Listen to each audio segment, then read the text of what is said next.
Yeah, so now we will be continuing from last week's where we left off last week, and we are covering what is called the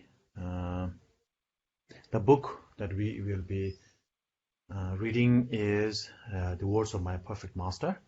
And now we are on a particular the subject that we are covering today is called the general subject is the defects of samsara, and within that there are many subcategories, subchapters, and we are on chapter number 2, which is the particular sufferings experienced by the beings of the 6 realms, beginning with the 18 hells, the hell realm, which starts with the 18 hells.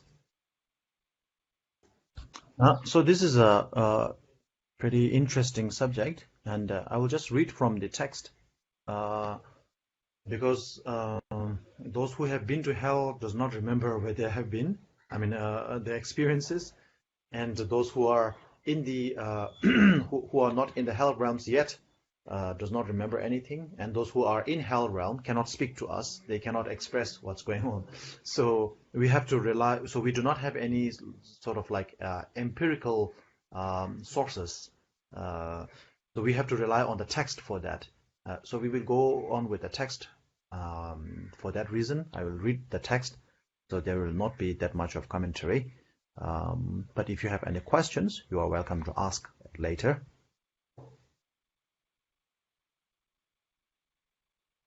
Okay.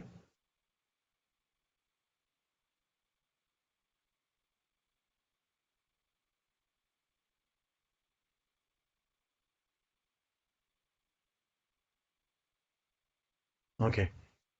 So the 8, now we will begin from the 18 realms, 18 types of hells. So the first are the 8 hot hells. So I will read from the text. These 8 hells lie one above the other like the stories of a building, from the reviving hell on top down to the hell of ultimate torment at the bottom. In each, the ground and the perimeter are like the white-hot iron of a smith. There is nowhere at all where you could safely put your foot. Everything is a searingly hot expanse of blazing, fiery flame.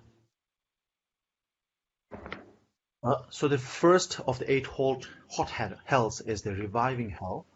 Here, amidst the burning embers that cover the incandescent metal ground, beings as numerous as the snowflakes of the blizzard are gathered together by the force of their actions. As the actions which drove them there were motivated by hatred, the effect, similar to the cause, makes them see each other as mortal enemies, and furiously they fight, brandishing inconceivable weapons, a phantom armory created by their karma. They strike at each other until everyone is slain. At that time, a voice from the sky says, "Revive," and they immediately come back to life and start fighting all over again. And so they suffer, continually dying and being revived. How long do they live there? 50. Okay, how long do they live here? So this is the length of the lifespan of a hell being. And so it starts with okay. So this is the specification. 50 human years equal 1 day in the god realm of the 4 great kings. So the four great kings is the lowest realm of the lowest heavenly realm. So there are 32 heavenly realms, and the 4 great kings, the realm of the 4 great kings is the lowest realm. So the 50 human years equals to 1 day, the God realm, and 30 of those days make a month, and 12 months make a year, right? So 500 such years, meaning 500 years of the 4 great kings, heavenly realms, a day of which is 50 human years. So that is 1 day in the reviving hell. And so here also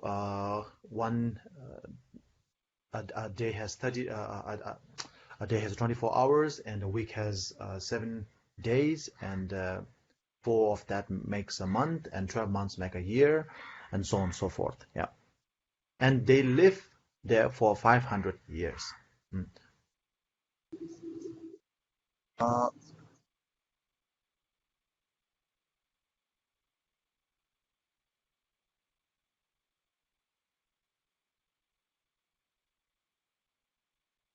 so, uh, so this is how long they live there. So thousands of years in the human, according to the human lifespan. Mm. So after that is the second hell, which is known as the Black Line Hell. Mm.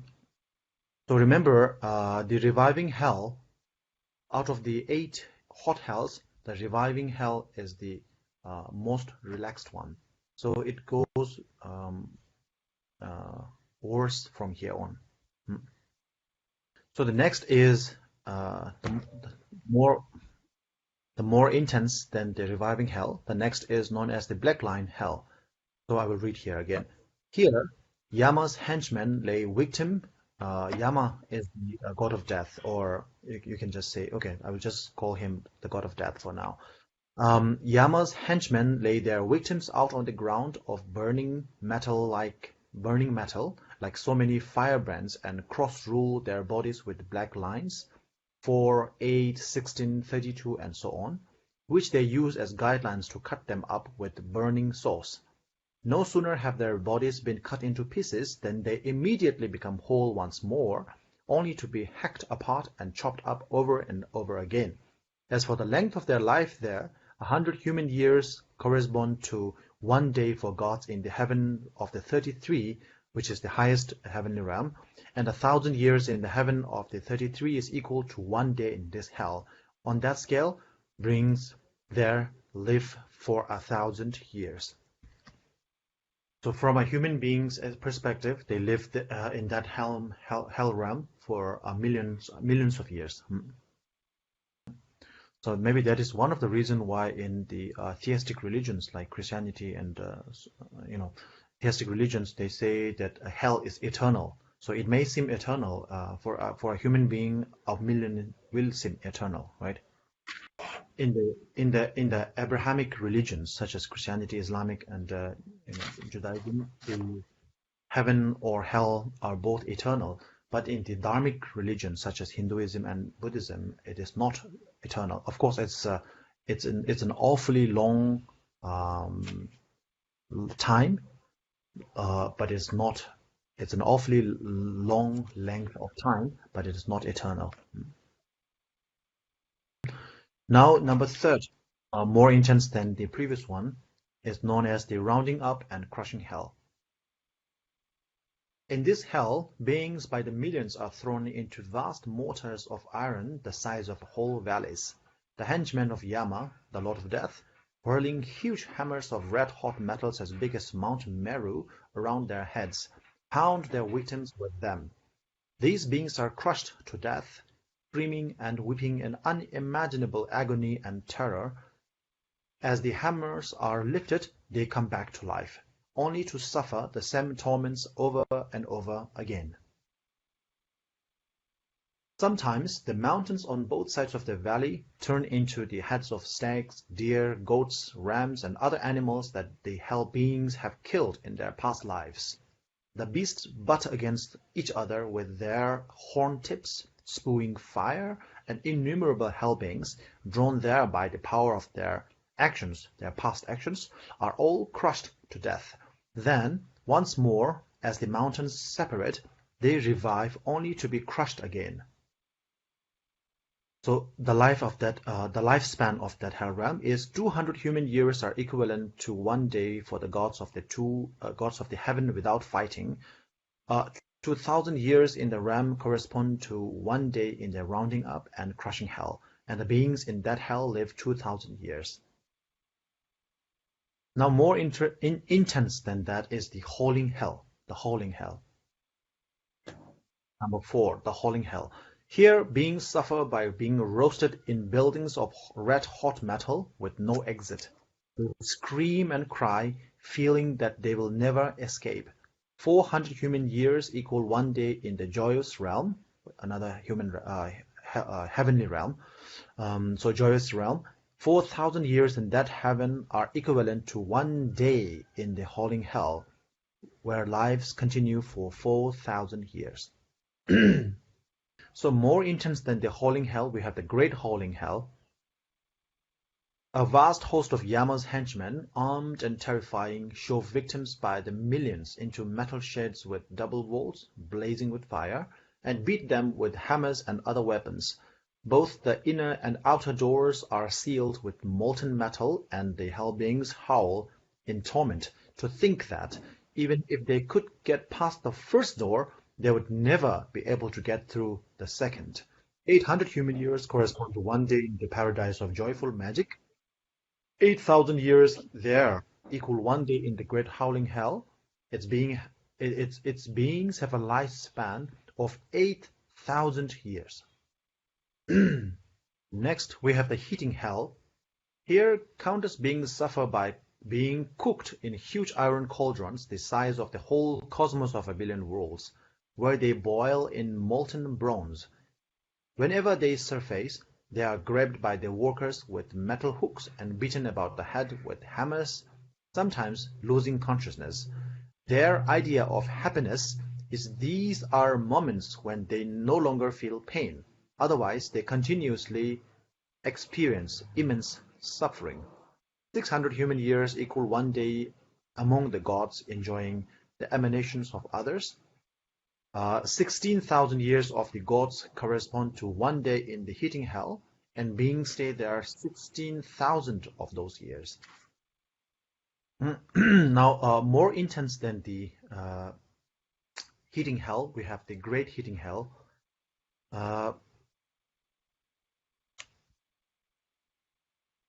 The intense heating hell.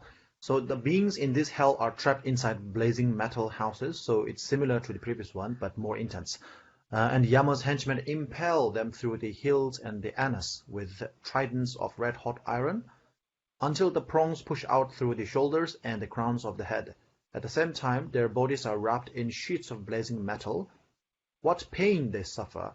This continues for half an intermediate kalpa, a period of time immeasurable in terms of human years. Now, so the next and the last of the eight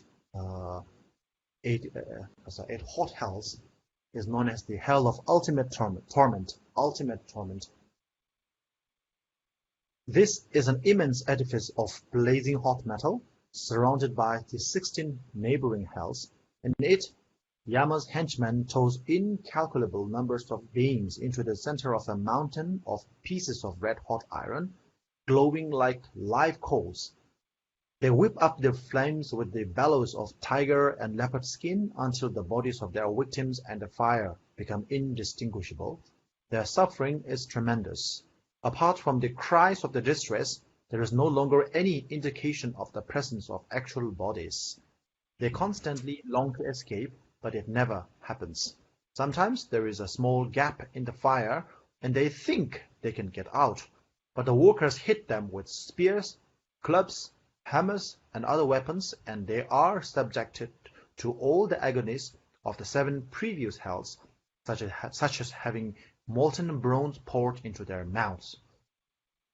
Lifespan here is a whole intermediate kalpa. It is called the hell of ultimate torment because there could be no worse torment elsewhere.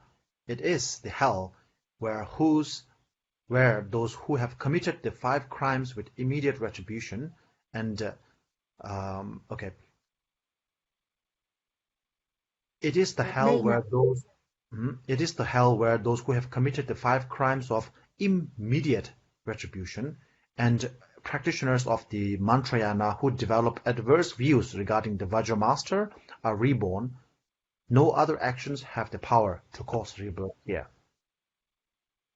Now this is the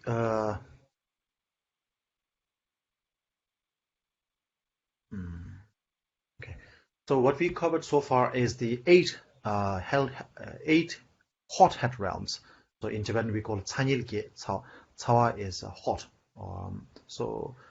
The hot head realms. Also, I think also in the in the Abrahamic religion also, hell is usually referred to as infernal, right? It is eternal as well as infernal.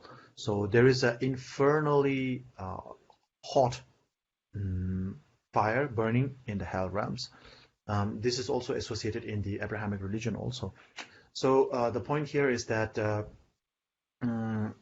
the hot hells are the most intense of all the hell realms. But there are also different types of hell realms. The hot hell realms is just one realm of the hell realm. So what happens usually is when you revive, when you are released from one hell realm, such as the most intense of the hot hell realm, which is the ultimate torment, right? When you are released from that, you then upgrade to the next one, which is the intense heat. Then you upgrade to heat. Then you upgrade to the great howling. Then you upgrade to howling, and so on and so forth. So you do not escape from the hell realm and then you are born in the the human realm or the God realm immediately. So you upgrade from one hell realm step by step. And when you escape from, when you are freed, when you are liberated from all of the 8 hot hell realms, then you jump into the neighboring hell realms and so on and so forth. Rinpoche, can I confirm that when you escape the 8 hot realms, and you can maybe you can lead to the rebirth in the gods or humans? No, you cannot. You go one by one. So if you are born in the most intense of the 8 hot head realms, such as the ultimate ultimate torment, then you after you get liberation from there, which is half a kalpa, then you go to the next more relaxed hell realm, and then you go to more relaxed, and so on and so forth. So you do not go to the you cannot escape to the human realm right immediately. So it's like 8, 7, 6, 5, 4, 3, 2, 1.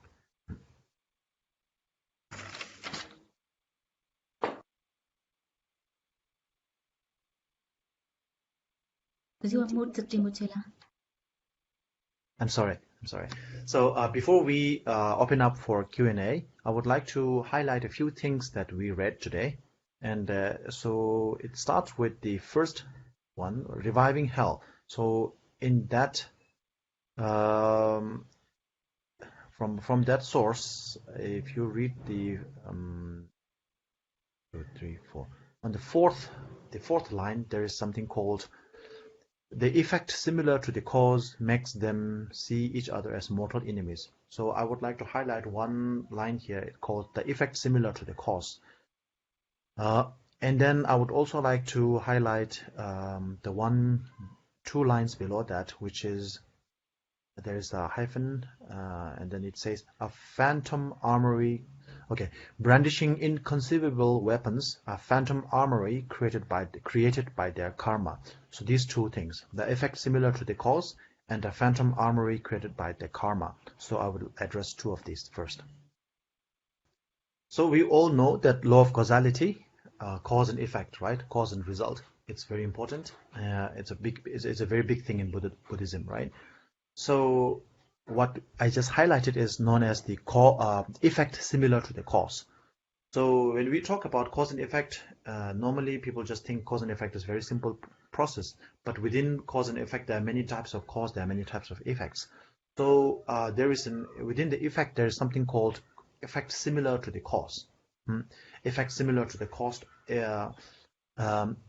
So effect similar to the cause in manner of experience, and effects similar to the cause in experience, effects similar to the cause in actions.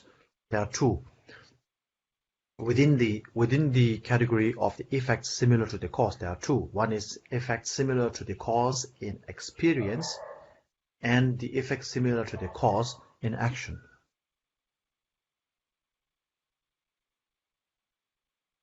So what happens in the hell realm is you are experiencing the result, the consequences of the effects that you have caused. And so therefore this is known as the effects similar to the cause that you have created. So it's you experience the same effects of the cause that you have created. So if you have killed someone and shortened somebody's life, your life is also being shortened, and the way you killed somebody, you're also being killed the same way, and so on and so forth. Yeah. A reason I want to highlight this thing is what happened with the effect. We cannot do anything when it's in the when it happens in the consequential state. When it happens in the effect state, there's nothing we can do. So what I'm saying is more important is because what we have to do is we have to do something about the cause, not at the effect stage. There's nothing we can do. So at the causal state, there's something we can do. So this is what I'm going to tell.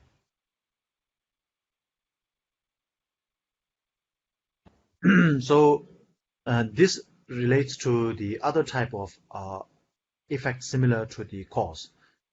So one effect similar to the cause is effect similar to the cause in experience, right? That happens in the hell realm. So the other one is effect similar to the cause in action. So this happens in before you were born in a human.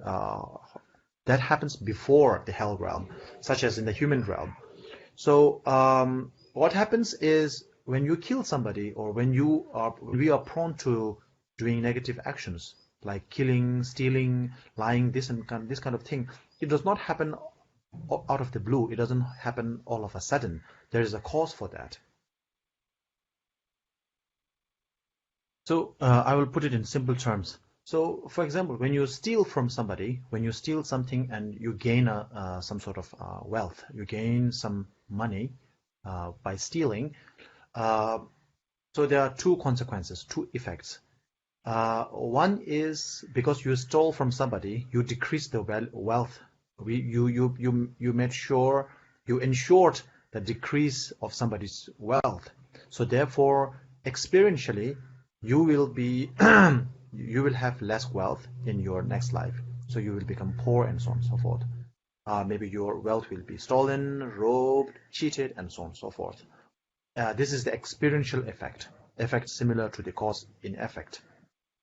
The other thing is, because you stole this time, you will be more likely to steal afterwards, maybe next lifetime, maybe tomorrow. So that's why people develop, people who are successful in stealing become more, steal more and more and more until they get caught, because the first time they steal something and they are successful and they keep stealing and steal like that.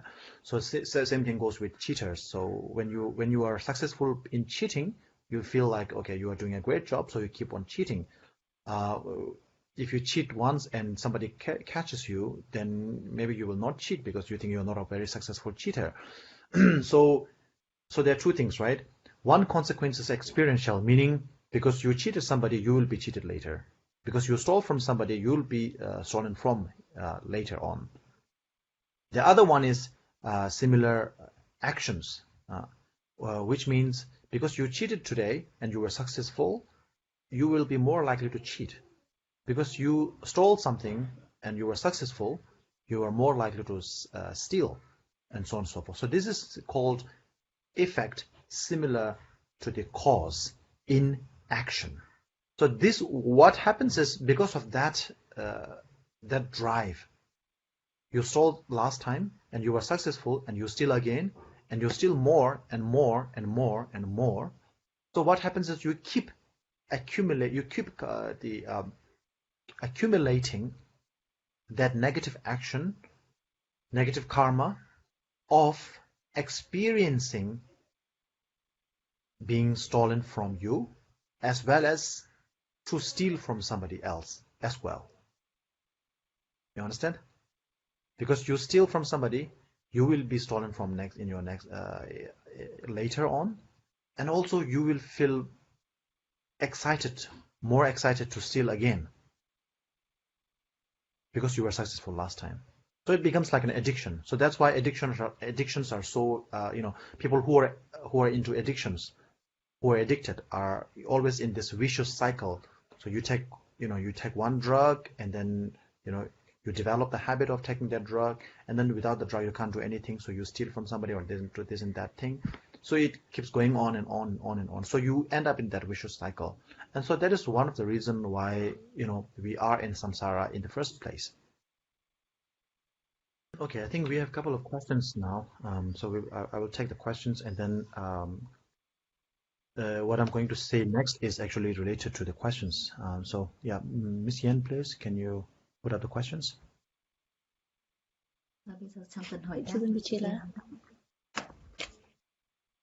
The hell realm physically existed in those time, space, or universe? Thank you, Rinpoche. As I said in the beginning, the people who have experienced hell realm are not alive, not here to tell their experiences, and people who are here do not remember, who are here and can speak, do not remember, do not have any recollection of their experiences in the hell realm. So there is no sort of like an empirical evidence, if that's what you're looking for, but we have to look at the sutras, and that's why we read through the sutras. But that being said, of course, this is a very curious a question that will arise in all of us. But the most important thing is not about whether or not the hell realm exists or not. The most important question is not about hell realm physically exists or not. Whether hell beings or whether hell realms exist physically or not, it is 100% sure that hellish experiences are there. So we can experience hell. Even in the so-called human realm, we do experience hellish experience. We do have hellish experiences when we lose our loved ones, when we go through intense stages of depression and so on and so forth. The experience is similar to that of what is explained in the book here. Also, in Tibetan, we have a saying that when you are in pain, when you are depressed, when you are stressed, or when you are in great agony. But in Tibetan, we have a saying: when you are in great agony, a day in agony seems longer than a year in peaceful term. So when you are living through such pain, such agony, such depression, then whether it's physical agony or mental agony, such as depression, then that every moment feels longer than years. So as the question is about whether the hell realm exists physically in that time space, right? So whether they exist physically or not, we experience them physically, first thing. Whether it does exist in that time space, that time or not, we feel as if one day feels like 1 year, then imagine how long 1 year will feel like. People who are depressed for years and years, people who are in agony for years and years, right? And also the hell beings being born and then burn in intense, for example, like the reviving hell. They are born and then they have been subjected to hammer and so on and so forth, and they're killed, and immediately they were reborn, right? We just read that. So this is also, and then also being subjected to intense heat. So whether that heat comes from fire or not is not very important. Fire heat does not necessarily have to come from fire, right? For example, one very simple example. One very simple example is since 2020, with the pandemic going on, we started using sanitizer, hand sanitizer. And the sanitizer, in order to kill the germs, we need to have 99% sort of, over 80% of alcohol in there. So only such strong amount of alcohol can kill the germs. So when we spray that sanitizer onto our hands, we are such a huge person, right? As compared to the bugs and the germs, which cannot be discerned by naked human eyes. So we are such a huge physical entity. So when we spray it on ourselves, if we spray it for quite a long time, our body also started to, burn. And imagine what will happen. Imagine the effect on the tiny germs.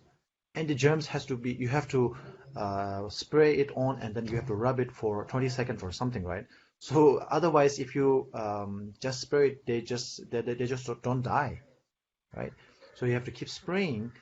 That means probably they die and they get revived, or that 20 seconds of spraying the sanitizer is such an tremendous agony for those germs. But we also have no other options. We have to do that. But it's important. This brings us to light. We have to. We think like, okay, we are very good Dharma practitioners, so on and so forth. Everything. We don't kill animal. We don't eat meat. Some of us do, some of us don't. But anyway, so we don't eat meat. We are a good person. But at the same time, since 2020 started, even before that, we do a lot of things. But since 2020, we start using sanitizers. We are killing germs in the millions and millions every day. So we have to pray for that. We have to be aware of that.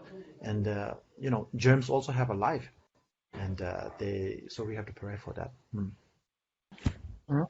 So to finish the question, as I mentioned earlier, I will refer to the the sixth line from the page number 63, the reviving hell.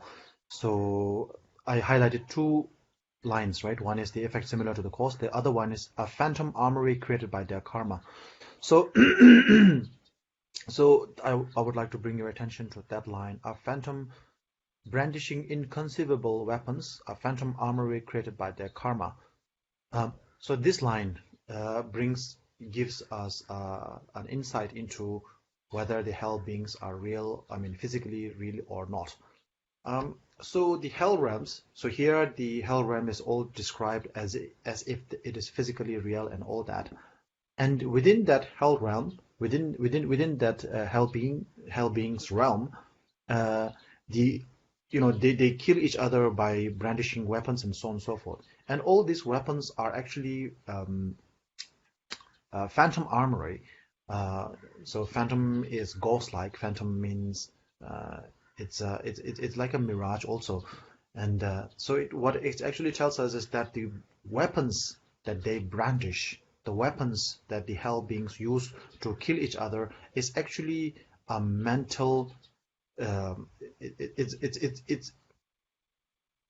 It's a conceptual product of their own mind due to their negative karmas.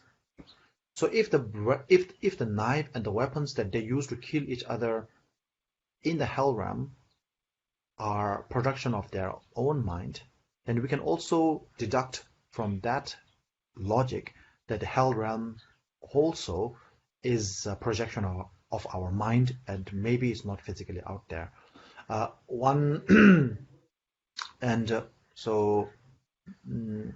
Let me finish by citing two, putting out two logics, two reasonings. One is that according to the geology of how the samsara is situated and so on, how the hell realm is situated and so on and so forth, the hell realm is situated something called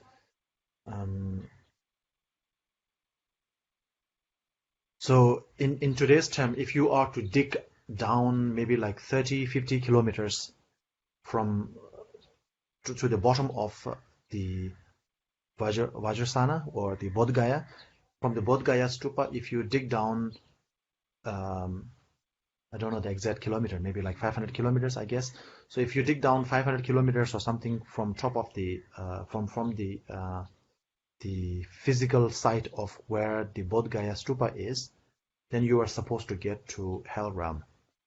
And so this is very interesting because His Holiness pointed out that if you go straight from Bodh Gaya, you will actually get to America.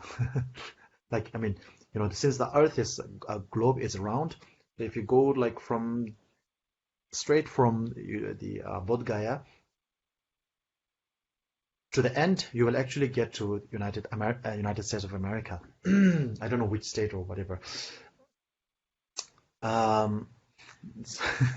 So if you go there looking for it physically, you will not find it.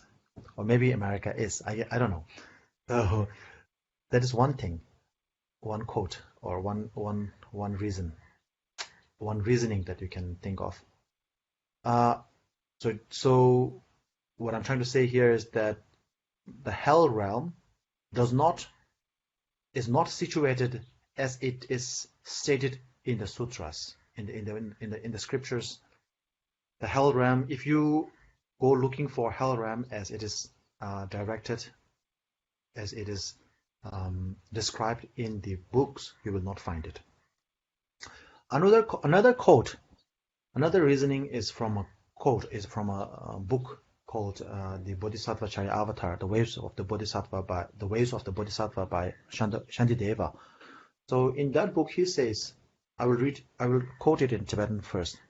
So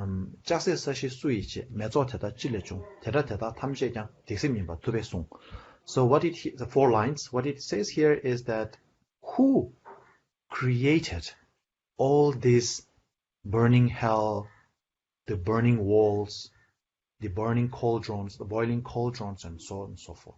Line 1, first line. Second line, where did all this fire, this heat, this intense heat, and all this intense cold and freezing, where did all this come from? Second line. Third line, all of these things sprung out from nothing. Third line. But our own mind. So did the Buddha say it. So to sum it all up, Shantideva says all these things are our mental projections, and they are not physically out there. As I said earlier, whether it's physically out there or not there is not a big deal. It is about, there's a saying in English like beauty lies in the eyes of the beholder. So when you are really into someone, when you really love someone, whether that person may not be aesthetically beautiful to everyone's eye, but the person who loves that person, the person who loves the other person can see beauty in that person. So similarly, experiences of pain, experiences of pleasure, and are also similar to that extent. And hell realm, whether it's physically out there or not, can be experienced physically, emotionally, and mentally. And that is why we have to and we do believe in the concept of hell realm. Thank you very much. I think that's all for today. Is it, Miss Yan? We have one more question, Michela. Do we have time? Do we? Okay, let's go on. Okay. This question is posted in the channel. So I'll read this question now. Prostrate Rinpoche, why does Buddha tell us about suffering of the hell realm?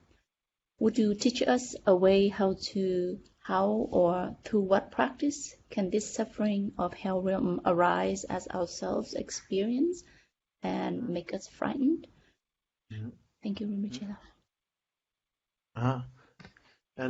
So very good question. Very good question. And let me give you a simple answer. Why do we go to a toilet in the morning, to the bathroom? So the reason we go to the bathroom is because maybe we drink too much, we have too much, then we have to go to the bathroom to, do our business, number one or number two. Very simple, right? Similarly, the reason we go to the hell realm is just the same thing. And because there is an action, there is a reaction. Because there is a karma, there is a consequence. And the hell realm, you get, our bodies are torn away, we are burned, we are tormented we are subjected to freezing hell, we are subjected to crushing hell, we are subjected to burning hell, and so on and so forth, because we have done so much of these things in our life. Very simple thing, we are not even aware of this. Maybe you are, maybe you are not aware of killing the germs. When we are very happy to kill the germs because we think, okay, we are protecting ourselves, right? So sometimes we are so happy to do something bad things, and we are not even aware that it is a bad thing. That's like, such as killing the germs and cooking our food. Very important, right? Boiling the water. Otherwise, we will get bacteria, and we, have diarrhea and so on and so forth. We boil the water, and how many germs are killed? So, so some things like that, and when we apply, so many things like that, and so we do a huge amount of negative deeds, and there is a consequence for that. Why do the germs who get boiled and burned and this and that, why do they have to suffer in the first place? They didn't do anything wrong. It may seem like that, right? But of course, this is not the only life the germ has. They have previous lives also, and then they did something similar, and there's the effect similar to the cause in experience, which they're experiencing, and effect similar to the cause in action, which we are doing. So we are killing more animals, we are killing more sentient beings, and then we are subjected to these things again, over and over, vicious cycle, samsara.